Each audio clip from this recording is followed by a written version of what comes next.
네, 예산안 법정 시한 내 처리가 무산된 가운데 국회는 예산안 처리를 위한 협상을 이어가고 있습니다.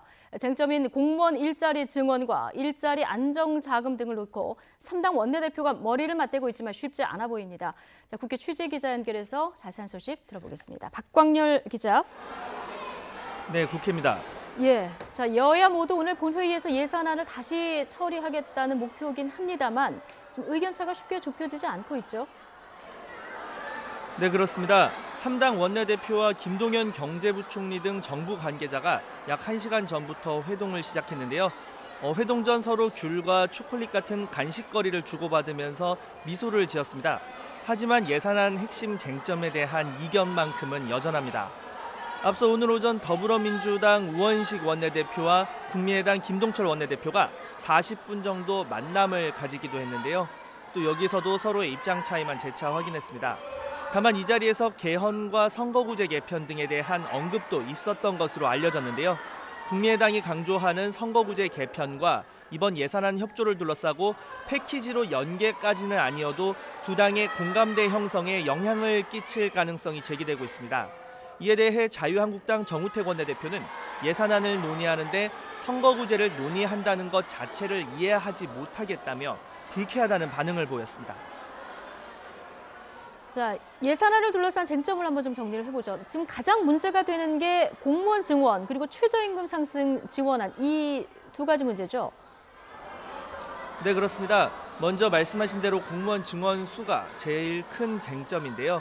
12,000명가량인 정부안을 놓고 여당은 1,500명 선 이하로는 조정이 어렵다 이런 입장입니다. 그 정도는 돼야 국민 안전과 치안, 복지를 강화할 현장 공무원 충원과 청년 실업 해결이라는 두 마리 토끼를 잡을 수 있다는 겁니다. 하지만 자유한국당은 7,000명 안팎, 국민의당도 9,000명 수준으로 줄일 것을 요구하고 있습니다. 급여는 물론 연금, 부대 비용 등의 고정비 지출로 재정에 부담이 된다는 것이 이유입니다. 또 중소기업, 소상공인 등에게 최저임금 인상분을 세금으로 3조 원 지원하는 문제도 쟁점인데요. 한국당과 국민의당은 세금을 민간 지원에 쓰는 건 내년으로 끝내야 한다 이런 입장이지만 민주당은 탄력적으로 운영하자고 맞서고 있습니다. 지금 법인세와 소득세를 놓고도 물밑 협상이 치열하다고요? 네, 정부 여당은 초거대 기업 또 초고소득자에 대한 증세로 조세 정상화를 이뤄야 한다는 입장입니다. 반면 야당은 부자, 대기업에 대한 지나친 증세는 경제 활동을 위축시키고 또 경제의 성장에 악영향을 줄 수 있다고 맞서고 있는데요. 구체적으로 보면 민주당은 법인세 가표 2천억 원이 넘는 구간을 새로 만들고 세율도 3% 올리자는 입장입니다. 반면 한국당은 2천억 원 초과 구간 세율을 1%만 올리고 또 중소기업 보호를 위해 과표 200억 원 미만 중소기업 법인세율은 낮추는 방안을 제시하고 있습니다. 또 국민의당은 구간을 신설하기보다 200억 원 초과 기업에 대한 전반적인 법인세를 올리자 이렇게 주장하고 있습니다. 또 소득세율과 관련해서는 시행 시기를 놓고 여야가 이견을 보이고 있는 그런 상황입니다. 자, 박광열 기자, 위의 쟁점 사안 제외하고는 지금 어느 정도 정리가 된 상황입니까? 네, 그동안 여야 간에 오랜 이런 논의가 있었습니다. 그래서 이견이 있어온 아동수당, 기초연금 관련해서는 시행 시기를 제외하면 어느 정도 합의가 이뤄졌는데요. 0세에서 5세 아동수당의 경우 당초 정부 여당은 모든 가정에 균등하게 1인당 10만 원씩 지급하자 이런 입장에서 소득 상위 10%는 빼고 지급하기로 한 발 물러섰습니다. 다만 그 시행 시기에 있어 내년 7월에 시행하자는 정부안에 대해 자유한국당은 지방선거 직후로 표심에 영향을 줄 수 있다며 10월로 미루자고 이견을 보이고 있습니다. 이외에 건강보험 제정과 누리과정 예산 문제 등은 어느 정도 합의점을 찾은 상황입니다.